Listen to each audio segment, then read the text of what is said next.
नमस्कार, आप देख रहे हैं एनबी न्यूज 24x7 नीलम बोध के साथ। साथियों, कल से सोशल मीडिया पर एक वीडियो लगातार वायरल हो रही है और उस वीडियो को जो व्यक्ति सुन रहा है उसके मन मस्तिष्क में कहीं ना कहीं एक आग सी लग गई है, क्योंकि जिस तरह की भाषा शैली उस वीडियो में यूज की गई है, जिस तरह की अपमानजनक टिप्पणी बहन जी के लिए की गई है, भीम आर्मी के लिए की गई है, बाबा साहब के लिए की गई है, यहाँ तक कि पर्टिकुलर एक विशेष जाति को टारगेट करते हुए अभद्र भाषा का इस्तेमाल किया गया और बहुत ही गंदी गंदी गालियां दी गई।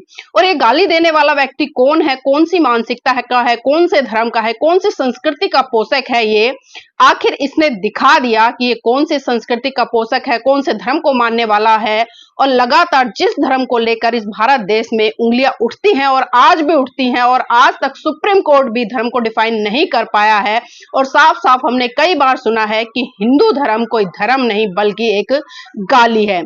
जी हाँ साथियों, मैंने इसलिए कहा क्योंकि जो ये व्यक्ति है इसका नाम है सुदामा मिश्रा और ये उत्तर प्रदेश सीतापुर का रहने वाला है। और इसने एक वीडियो बनाई और उस वीडियो को सोशल मीडिया पर डाला और इसने जो इसका धर्म है, इसकी संस्कृति है, इसकी मानसिकता है और जो इसकी परवरिश है उस पर सीधे सीधे सवाल खड़े करता है।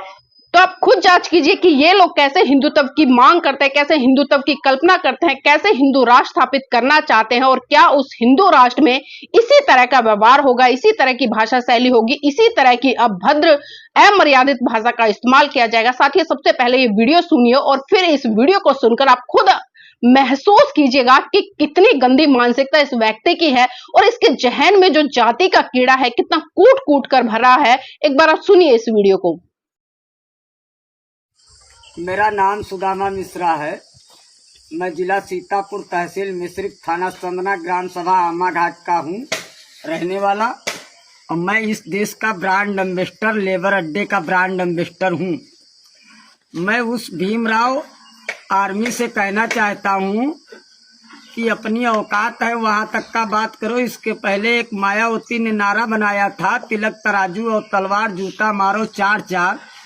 पंडितों ने ऐसा लेके उनको दुबेचे में ले जाके कोने में इंजेक्शन दे दिया, तो आज भी कोने में चल रही है, कोमा में। तो ऐसा करो कि चमारों का सम्मान बचा रहे और ब्राह्मणों का गरिमा। ऐसा ना हो में लाठी खोसवा लो, ठीक है? जहाँ के होगे तहाँ भीम के आर्मी के होगे। जो तुम भीम आर्मी के हो तो हम भी परशुराम इतने फरसे चलवाएंगे कि गाँव गिन नहीं पाओगे। कीमा में गया है कि बोटी में गया? माँ चोट के बच्चे, हट तेरी माँ का। तुम्हार ब्राह्मणों के खिलाफ बोलने वाला तेरी माँ को दूंगा भोटी के डाल दूं। तो साथियों, आपने ये वीडियो सुना और साथियों जैसे ही ये वीडियो सोशल मीडिया पर वायरल हुआ और वीडियो वायरल होते ही सोशल मीडिया पर हाहाकार मच गई। बहुजन समाज के लोगों में कहीं ना कहीं एक आक्रोश पैदा हो गया और साथियों उसी का नतीजा रहा इस महा मूर्ख व्यक्ति को, जो कि अपने आप को परशुराम का वंशज कह रहा है, बहुत कुछ कह रहा है। इसका अहंकार तोड़ने के लिए भीम आर्मी के युवाओं ने जाकर पहले तो इसकी पिटाई की और फिर इसको पुलिस के हवाले कर दिया गया। तो सबसे पहले मैं भीम आर्मी के तमाम युवाओं को साधुवाद करती हूँ, धन्यवाद करती हूँ कि मैंने भी सोशल मीडिया पर एक पोस्ट डाली, तमाम लोगों ने डाली थी कि इस व्यक्ति के खिलाफ FIR की जाए और जहां भी ये मिले इसकी अच्छे से कुटाई की जाए। तो भीम आर्मी के जो युवा हैं उन्होंने बहुत ही सक्रियता इस प्रकरण में दिखाई और इस व्यक्ति को पकड़कर पुलिस के हवाले किया। पुलिस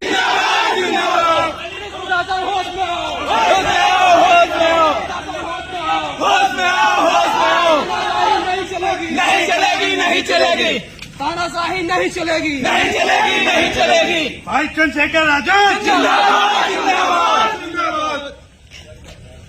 यही रुको बात भाई, जिंदाबाद, जिंदाबाद, जिंदाबाद, जिंदाबाद, जिंदाबाद। लाइए कहाँ गई हम लोग वाली?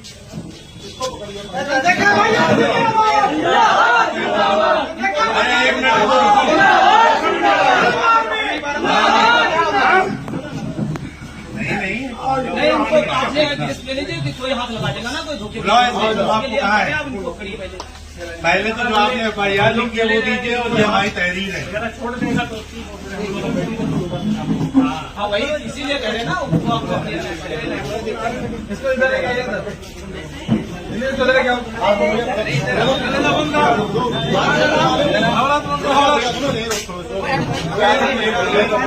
खड़े हो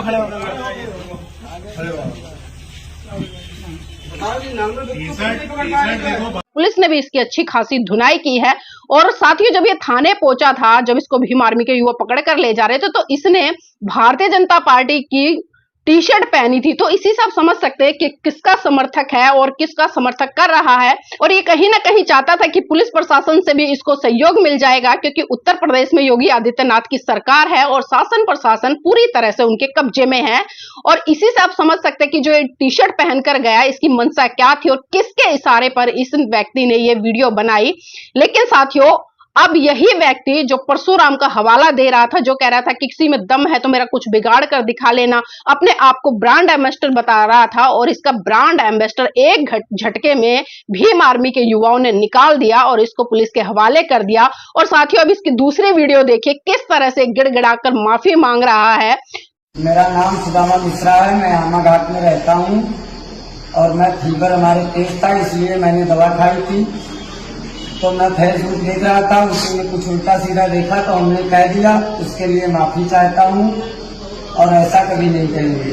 तो अपना मुख खोलने से पहले एक बार इन लोगों को सोच लेना चाहिए कि क्या हो रहा है, क्या नहीं हो रहा है, और हम जो कर रहे हैं उसकी क्या प्रतिक्रिया होगी। साथियों, इटावा का प्रकरण अभी शांत नहीं हुआ था, लेकिन तथाकथित ब्राह्मणवादी मानसिकता के लोग, मैं ब्राह्मणवाद कह रही हूं, और जो ब्राह्मणवादी मानसिकता है, क्योंकि आप सभी जानते हैं कैसी है, और ये लोग लगातार जो ये मनुस्मृति है चाहते कि भारत देश में स्थापित हो और इसी के अनुसार पूरा कानून चले और इसी के अनुसार पूरे भारत देश पर राज किया जाए। लेकिन ये भूल गए कि इस देश में परम पूज्य बाबा साहब के द्वारा लिखा गया भारत का संविधान भी है, जो ये अधिकार देता है कि अगर आप अपनी अभिव्यक्ति का इस्तेमाल किसी को नीचा दिखाने के लिए करोगे, किसी को जाति सूचक शब्दों से संबोधित करोगे, तो यही भारत का संविधान आपको सलाखों के पीछे भी पहुंचाएगा।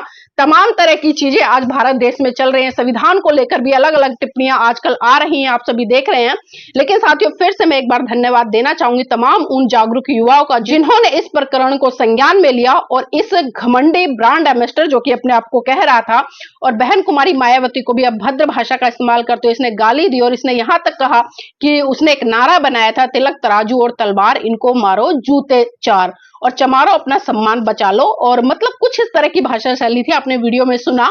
तो साथियों, मैं बस इतना ही कहूंगी कि जितने भी लोग आज इस तरह की घिनौनी हरकतें कर रहे हैं, चाहे वो इटावा प्रकरण में हो या अभी जो सीतापुर का प्रकरण निकल कर आया इसमें हो, या मध्य प्रदेश की जो घटना आई है उसमें हो, और कई घटनाएं लगातार ऐसी आ रही हैं। और अभी अलीगढ़ का भी एक प्रकरण आया जिसमें कि एक युवा सिर्फ उसने मंदिर की जो मूर्ति थी वहां से कुछ तिलक लगा लिया, तो उसकी भी किस तरह से कुंठित जातिवादी मानसिकता के गुंडे लोगों ने उसकी सरेआम पिटाई कर दी। और आज कहीं ना कहीं साथियों, बहुत कुछ देखने को भारत देश में मिल रहा है। लेकिन मैं फिर एक बार देश की जनता से अपील करूंगी कि सही मायने में अगर पढ़े लिखे हो तो पढ़े लिखे की पहचान दो, आप जागरूकता की तरफ बढ़ो और इस देश के सच्चे और अच्छे इतिहासकारों को पढ़ो, इस देश के नायकों को पढ़ो, नायिकाओं को पढ़ो, जिन्होंने इस देश में एक वैज्ञानिक सोच को डेवलप किया। और भारत का संविधान भी कहता है कि आपको साइंटिफिक टेम्परामेंट को स्थापित करने के लिए काम करना है, किसी भी तरह के कर्मकांड को नहीं बढ़ाना है। लेकिन आज हम देख रहे हैं कि भारत की पढ़ी लिखी भावी युवा पीढ़ी भी कहीं ना कहीं इस कर्मकांड की तरफ इतना बढ़ गई है कि उसकी जो सोच विचार करने की क्षमता है वो भी शायद खत्म हो गई है। और इसका जीता जागता उदाहरण चाहे आप कथा के रूप में देखें या तमाम तरह के कर्मकांडों के रूप में देखें, या फिर अभी जो आने वाले दिनों में आप कांवड़ यात्रा है उसके तौर पर देख लीजिए, तमाम चीजें आपको ऐसी देखने को मिल जाएंगी। तो साथियों, बस मैं इतना ही कहूंगी, आप इस वीडियो को लाइक करें, शेयर करें, और सुदामा मिश्रा जैसे जो लोग हैं जो जातिवादी कुंठा से ग्रस्त हैं, या फिर जो इटावा जैसे ब्राह्मण लोग हैं वो भी जातिवादी कुंठा से ग्रस्त हैं, तो ऐसे लोगों को सबक सिखाने के लिए आपको वैज्ञानिक सोच की तरफ तो बढ़ना पड़ेगा। और जो व्यवस्था, जो धर्म आपके ऊपर अत्याचार शोषण करता है उसको आपको एक झटके में छोड़ना पड़ेगा। नहीं तो साथियों, आप तो गुलाम हो ही हो, अपनी आने वाली पीढ़ी को भी आप गुलामी की तरफ धकेल जाएंगे। और तो साथियों, मैं चाहूंगा आप इस वीडियो को लाइक करें, शेयर करें और अपनी प्रतिक्रिया जरूर दें।